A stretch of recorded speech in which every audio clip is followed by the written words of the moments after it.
बिस्मिल्लाहिर्रहमानिर्रहीम। अस्सलाम वालेकुम। सबक नंबर 7 हवा चली, ये एक नज़म है। ठीक है, आज हम पढ़ेंगे और इस नज़म में हम इशार की तशरीह भी करेंगे। सबसे पहले है तलफ़्फ़ुज़ सीखिए।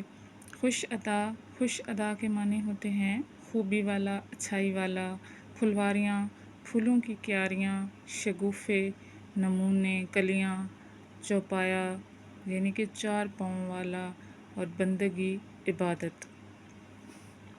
सबसे पहला शेर है, होने को आई सुबह तो ठंडी हवा चली, क्या धीमी धीमी चाल से ये खुश अदा चली। तो इसकी तशरीह होगी। ये नज़म शायर इस्माइल मीठी ने लिखी है और शायर कहते हैं कि हवा अल्लाह ताला की बहुत बड़ी नेमत है। सुबह नहायत ठंडी और खुशगवार हवा चलती है। सुबह के वक्त आहिस्ता आहिस्ता चलती हुई हवा बहुत खुशगवार लगती है। दूसरा शेर है, लहरा दिया है खेत को, हिलती हैं बालियाँ, पौधे भी झूमते हैं, लचकती हैं डालियाँ। बालियाँ होते हैं खोशे और डालियाँ टहनियाँ।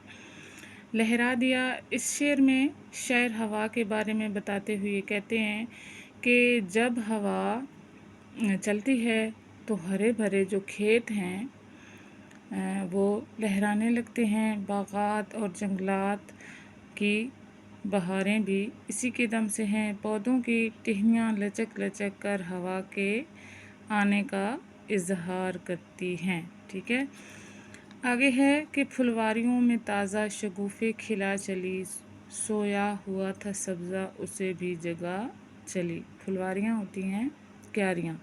इस शेर में शायर फरमाते हैं कि जब सुबह सुबह हवा चलती है तो क्यारियों में कलियां खिलकर फूल बन जाती हैं और सुबह की हवा से मुरझाई हुई घास भी ताज़ा हो जाती है। सरसब्ज हों दरख्त ना बागों में तुझ बगैर, तेरे ही दम कदम से है भाती चमन की सैर। तो इसकी तशरीह होगी कि बागों में दरख्त भी हवा की वजह से सरसब्ज हैं। सुबह जब बाग की सैर को जाते हैं तो ठंडी हवा चल रही होती है जो हमारे दिल को बहुत अच्छी लगती है। चहलकदमी का लुत्फ़ दुबाला हो जाता है। शेर नंबर 5 है कि पड़ जाए इस जहां में हवा की अगर कमी, चौपाया कोई ज़िंदा बचे और ना आदमी। इस शेर में शायर हवा की अहमियत बयान करते हुए कहते हैं कि अगर हवा ना हो तो कोई चौपाया जो ज़िंदा नहीं रह सकता, क्योंकि हवा मुख्तलिफ़ गैसों का मजमुआ होती है और हर जानदार के ज़िंदा रहने के लिए उसे ऑक्सीजन की ज़रूरत होती है। इसलिए अगर दुनिया में हवा की कमी हो जाए तो कोई भी जानदार ज़िंदा नहीं रह सकता। चिड़ियों को ये उड़ान की ताकत कहाँ रहे, फिर काएं काएं हो ना गटरों ना चहचहे। शायर कहते हैं कि चिड़ियों और दूसरे तमाम परिंदों को ज़िंदा रहने के अलावा उड़ने के लिए भी हवा की ज़रूरत होती है। अगर हवा न होती तो कौवे की काएं काएं, कबूतर की गटरों और दूसरे परिंदों की खूबसूरत आवाज़ें सुनाई ना देती। आखिरी शेर है कि बंदों को चाहिए कि करें बंदगी अदा उसकी के जिसके हुक्म से चलती है ये सदा। इस्माइल मीठी आखिरी शेर में लिखते हैं कि शायर इस यानी कि अल्लाह ताला की बहुत सारी नेमतों में से एक नेमत हवा है जिसके गैर मौजूदगी में कोई जानदार ज़िंदा नहीं रह सकता। हमें सिर्फ़ अल्लाह ताला की इबादत करनी चाहिए और सिर्फ़ उसी का शुक्र अदा करना चाहिए और जिसके हुक्म से ये हवा हर वक्त इस दुनिया में जारी व सारी है।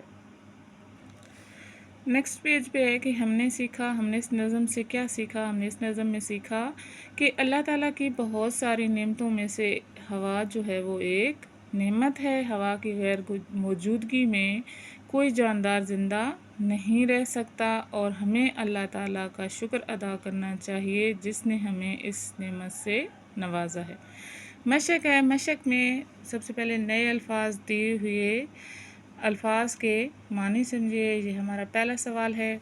अल्फाज है धीमी धीमी, आहिस्ता आहिस्ता, चौपाया, 4 पाँव वाला जानवर, खुश अदा, اچھائیوں والا یا خوبیوں والا یا والی، چہچہے پرندوں کے بولنے کی آوازیں، لچکنا، بل کھانا، مڑنا، ڈالیاں، ٹہنیاں، بندگی، عبادت، شگوفے، کلیاں، پھلواریاں، پھولوں کی کیاریاں، سبزہ، ہریالی۔ آپ نے کیا سمجھا؟ دوسرا سوال ہے کہ کالم الف کو کالم بے سے ملا کر مصرعے مکمل کریں۔ ٹھیک ہے، جو ایک لائن ہوتی ہے وہ کیا ہوتا ہے؟ مصرعہ ہوتا ہے۔ تو یہ آدھا لکھا ہوا ہے، اس کو ہم نے مکمل کرنا ہے۔ لہرا دیا ہے کھیت کو، ہلتی ہیں بالیاں، سرسبز ہوں درخت، نہ باغوں میں تجھ بغیر، بندوں کو چاہیے کہ کریں بندگی ادا، چڑیوں کو یہ اڑان کی طاقت کہاں رہے، تیرے ہی دم قدم سے ہے بھاتی چمن کی سیر۔ سوال نمبر 3 ہے، دیے ہوئے حروف کو جوڑ کر الفاظ بنائیں اور ان الفاظ سے متعلقہ مصرعے لکھیں۔ سب سے پہلے ہے لام چے کاف تے، یہ یعنی کہ لچکتی۔ تو لچکتی کون سے مصرعے میں آیا ہے؟ پودے بھی جھومتے ہیں، لچکتی ہیں ڈالیاں۔ آگے ہے شین گاف واؤ فے بڑی فے، شگوفے، پھلواریوں میں تازہ شگوفے کھلا چلی، سبزہ، سویا ہوا تھا سبزہ اسے تو جگا چلی، چوپایا، چوپایا کوئی زندہ بچے اور نہ آدمی، دھیمی، کیا دھیمی دھیمی چال ہے یہ خوش ادا چلی۔ سوال نمبر 4 ہے کہ دیے ہوئے سوالوں کے جواب لکھیں۔ تو اس میں پہلا سوال ہے کہ پرندے اپنی اڑان کیسے بھرتے ہیں؟ تو اس کے جواب میں ہم لکھیں گے، پہلا جواب ہمارا ہے کہ پرندے اپنی اڑان ہوا کے دم پر بھرتے ہیں۔ دوسرا سوال ہے، اس نظم کا مرکزی خیال تحریر کریں۔ تو اس نظم کا مرکزی خیال ہے کہ اللہ تعالیٰ نے ہوا کو پیدا کیا جس پر تمام جانداروں کی زندگی کا دار و مدار ہے، اس لیے ہمیں اللہ تعالیٰ کی بندگی اور شکر ادا کرنا چاہیے۔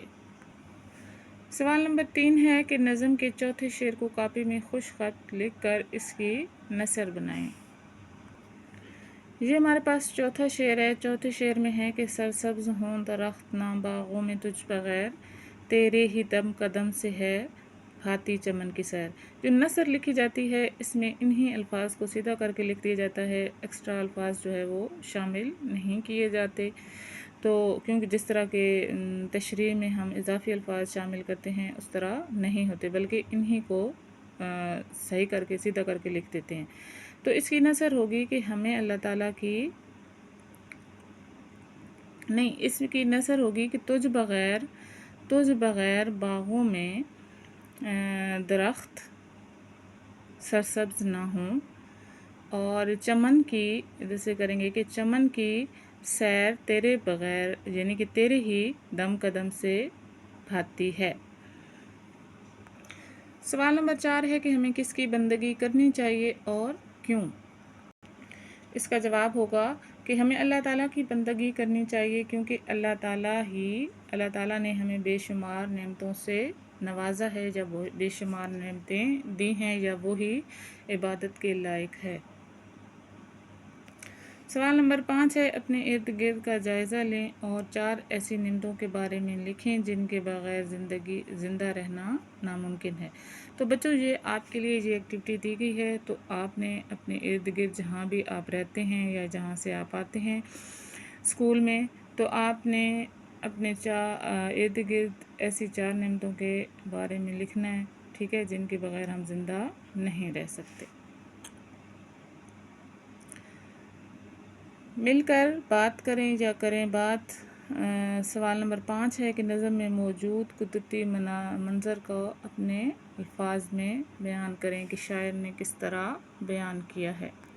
تو اس میں ہم لکھیں گے کہ اس نظم میں ہوا کے چلنے، ڈالیوں کے لچکنے، فصلوں کے لہرانے، پودوں کے جھومنے، کلیوں کے کھلنے، باغوں کی سیر، चिड़ियों की उड़ान और परिंदों की चहचहाट का मंजर बयान किया गया है। सवाल नंबर 6 है लफ्ज़ों का खेल। मिसाल के मुताबिक दी हुई अल्फाज के ग्रोही अल्फाज लिखें। ठीक है, जैसे कि पहले मिसाल दी हुई है अल्फाज हैं और फिर आगे ग्रोही अल्फाज लिखने हैं।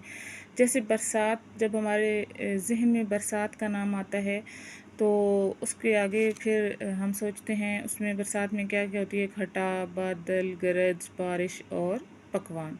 ठीक है, इस तरह चमन, ठीक है, चमन बाग को कहते हैं, तो उसमें बाग में क्या क्या होता है, फूल, फल, हवा, तितलियाँ और परिंदे। त्यौहार, खुशी का दिन यानी कि पकवान, लिबास और खुशी। खेल, खेल में क्या क्या होते हैं, लोग होते हैं, खिलाड़ी होते हैं, तालियां होती हैं और शोर होता है। बाज़ार में कपड़े, जूते, खाने, चूड़ियाँ और बहुत सारी चीज़ें होती हैं। फलक, आसमान में सितारे, सूरज, परिंदे और बादल। कवायद सीखें। ग्रामर में हमारे पास हैं साबके और लहके। साबके क्या होते हैं वो आपको मैं बताती हूँ कि दिए हुए अल्फाज को गौर से पढ़िए, जैसे खुश अदा, खुश किस्मत और खुश शक्ल। ठीक है, ऐसे हरूफ या अल्फाज जो किसी लफ्ज़ से पहले लगाए जाएं और इस लफ्ज़ के मायने में तब्दीली पैदा कर दें, साबके कहलाते हैं, यानी कि लफ्ज़ से पहले लगाए जाएं। जैसे खुश अदा, खुश किस्मत, खुश शक्ल, इन सब अल्फाज में जो खुश है वो साबका है। और दिए हुए साबकों की मदद से दो अल्फाज बनाएं और इनके माने लुगत में से तलाश करके लिखें। सबसे पहले हमें साबका दिया गया है सर, तो इसमें होगा सुरीला यानी कि मीठी आवाज़ वाला, और सरताज, सर का ताज होता है मुहतरम यानी कि काबिल एहतराम। और दूसरा है हमारे पास कम, कम गो, कम बोलने वाला, और कम मुहिम यानी कि कम अक्ल। लहके क्या होते हैं कि दिए हुए अल्फाज गौर से पढ़िए, सौदागरी, गदागरी, सपागरी। ऐसे हरूफ या अल्फाज जो किसी लफ्ज़ के बाद लगाए जाएं और वो अल्फाज के लफ्ज़ के मानी में तब्दीली पैदा करें, लाके कहलाते हैं। जैसे सौदागरी, गदागरी, सपागरी, इन सब अल्फाज में जो गरी है वो लाका है। सवाल नंबर 8 है दिए हुए लाहकों की मदद से दो अल्फाज बनाएं और लुगत में से इनके मानी लिखें, मानी तलाश करें। सबसे पहले साबके हैं और फिर क्या है, लहके, बल्कि लहके ही हैं सिर्फ। ठीक है, यहाँ पे साबके लिखे हुए हैं। नाक है और गार है। ठीक है, तो ताबनाक और ख्वाबनाक। ताबनाक का मतलब होता है शानदार और ख्वाबनाक का मतलब होता है ख्वाब जैसा। तलबगार और मददगार, तलबगार मांगने वाला और मददगार मदद करने वाला। सवाल नंबर 9 है पढ़िए दी हुई अशार दुरुस्त तलफ़ुज़ ले और आहंग से पढ़िए, बाद अज़ां इनका मरकज़ी ख़्याल अपने अल्फाज में बताइए। कैसे अल्लाह ने बनाए रात दिन, कैसी हिकमत से सजाए रात दिन। दिन हवा हुआ तो लोग सारे जाग उठे, रात आई चांद तारे जाग उठे। दिन हुआ सब काम करने लग गए और शाम हुई आराम करने लगे। सूफ़ी ग़ुलाम मुस्तफ़ा तबस्सुम ने ये लिखी है, तो इसमें वो बता रहे हैं कि कैसे अल्लाह ने रात और दिन बनाए हैं और अपनी हिकमत से सजाए हैं। और जब दिन होता है तो लोग जाग जाते हैं, और जब रात होती है तो आसमान पर तारे चमकने लग जाते हैं। और दिन होता है तो काम में लग जाते हैं, और रात होती है तो सब आराम करने लग जाते हैं। कुछ नया लिखें। पानी की ज़रूरत और अहमियत पर मबनी 10 से 15 जुमलों को 2 पैराग्राफ लिखें।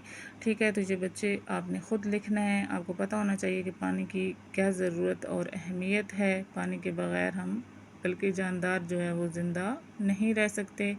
आओ काम करें, तहकीक करके मालूमात इकट्ठी करें कि अगर ज़मीन पर ऑक्सीजन की कमी वाक़या हो जाए तो क्या होगा। ठीक है, تو اگر زمین پر آکسیجن کی کمی ہو جائے تو کوئی بھی جاندار زندہ نہیں رہے گا، کیونکہ انسانوں اور جانداروں کو زندہ رہنے کے لیے آکسیجن کی ضرورت ہے، اور یہ اللہ تعالیٰ کی بہت بڑی نعمت ہے۔